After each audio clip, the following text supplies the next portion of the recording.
Centre की जमात है, either हमारी प्रोविंस की जमात है। हम इस वक्त फोकस्ड हैं, डिटर्मिन्ड है, और वर्दी सीएम ने जब ओथ लिया था और जब पार्लियामेंट के अंदर वो चीफ मिनिस्टर बनी थी, तो कैटेगोरिकली उन्होंने कहा था कि मैं माइनॉरिटी की अपलिफ्ट के लिए, माइनॉरिटी की बेटरमेंट के लिए, और माइनॉरिटी मेरे दिल के बड़ी करीब है, और मैं तो उनको माइनॉरिटी नहीं कहती, मैं कहती हूँ ये सारे बराबर के शहरी हैं। तो इसलिए हमने इस अगले 5 साल दौर में हमारा मैनिफेस्टो ये है कि हमने इस माइनॉरिटी की अपलिफ्ट के लिए, बेटरमेंट के लिए काम करो। लाइकवाइज मैंने अपने डिपार्टमेंट के अंदर, आज से पहले कोई वहाँ पे कोई प्लान नहीं था, मैंने बाकायदा तौर पे डिपार्टमेंट के ऑफिशियल्स को लगा दिया है। अगले 5 साल का मैं पूरा एक जामिया प्लान मुरतब कर रहा हूँ, पूरा 5 साल का रोड मैप मुरतब कर रहा हूँ। उसके अंदर बाकायदा तौर पे हम हर साल की परफॉर्मेंस और डिलीवरेबल्स की बात कि जी हो क्या रहा है। तो उसके बाद आप फिर प्रॉपर उसकी लीज आउट भी करें, वहाँ पे आप कमर्शियल एक्टिविटीज़ के भी लगाएं। उसका फ़ायदा ये होगा कि आपकी कमर्शियल एक्टिविटी जब होंगी तो सर्टनली इस इंस्टीट्यूशन को सरप्लस आएगा, इस इंस्टीट्यूशन को पैसे मिलेंगे। जब इस इंस्टीट्यूशन के पास पैसे आएंगे तो वो for the betterment of the gurdwara as well as for the betterment of the public भी यूज़ करेगा। तो मेरे ख्याल में सबसे पहले तो वैक्यू ट्रस्ट प्रॉपर्टी बोर्ड को अपने हाउस को इन ऑर्डर करना पड़ेगा और देखना पड़ेगा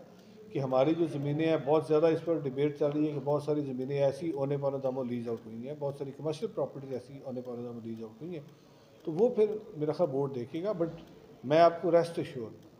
पाकिस्तान में मैं बीइंग मिनिस्टर अपने आप को भी अकाउंटेबल ठहरा हूँ कि मेरी क्या परफॉर्मेंस है एज ए मिनिस्टर 3 माह की, 6 माह की, 1 साल की, ताकि मैं वो कैबिनेट के सामने पेश कर सकूँ, चीफ मिनिस्टर के सामने पेश कर सकूँ कि ये मेरी टारगेट थी और ये मेरे अचीवमेंट थे, ताकि मैं भी अकाउंटेबल हूँ। मैं सिर्फ मिनिस्टर इसलिए नहीं बना कि मैंने गाड़ी और झंडा और प्रोटोकॉल लेना है, या वो जो एक फैसिलिटीज़ होती हैं, पक्ष से प्रिविलेजेस है मिनिस्टर की, रादर मैंने डिलीवर करना, और मैंने वो डिलीवर करना अपने पाकिस्तान मुस्लिम लीग के मैंने होते हैं जो कौमी मनसूबे होते हैं जिस पर कोई कंट्रोवर्सी नहीं होती। जिस तरह करतारपुर साहब का मनसूबा था, वो इमरान खान के दौर में जब उस पर काम शुरू हुआ,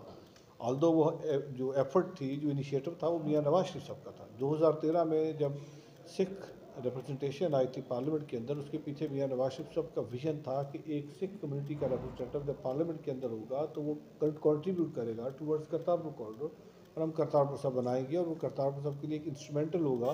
हम multi storey high rise building बनाएं, हाई राइज बिल्डिंग बना के लोगों को अपॉर्चुनिटी दें कि लोग आएँ और उसमें रहें, और वो इसको वैक्यू ट्रस्ट प्रॉपर्टी बोर्ड इस पूरे प्रोसेस को लीड करे। आइडिया बहुत अच्छा है, इस पर वर्कआउट हो सकता है, बट मैं ये समझता हूँ कि इस वक्त सबसे इम्पॉर्टेंट है, जो आज मैंने अपनी स्पीच में बात की, हाउस इन ऑर्डर करना पड़ेगा, क्योंकि इस वक्त वैक्यू ट्रस्ट प्रॉपर्टी बोर्ड जो एक ट्रस्ट है, ये हम सबको समझने की ज़रूरत है, और ये बारहा बात भी की जा सकी कि एक ट्रस्ट है, और ट्रस्ट जो है वो between evacuee and evacuee trust property board है। और बहुत सारी ज़मीनें ऐसी हैं जो किसी ना किसी गुरुद्वारे के नाम है। जिस तरह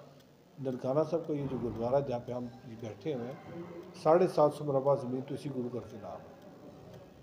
अब क्या वो जो ज़मीन है वो औने पौने दमों अपने लीज की हुई है, उसकी इनकम क्या किसी गुरुद्वारे पे लग रही है या उसकी इनकम किसी और जगह, तो ये और हम बहुत सारी अपनी जो जगह हैं, ख़ासकर जो एग्रीकल्चर लैंड है, हम उसको सोसाइटीज़ के हवाले कर रहे हैं, जिसकी वजह से हो ये रहा है कि आपका जो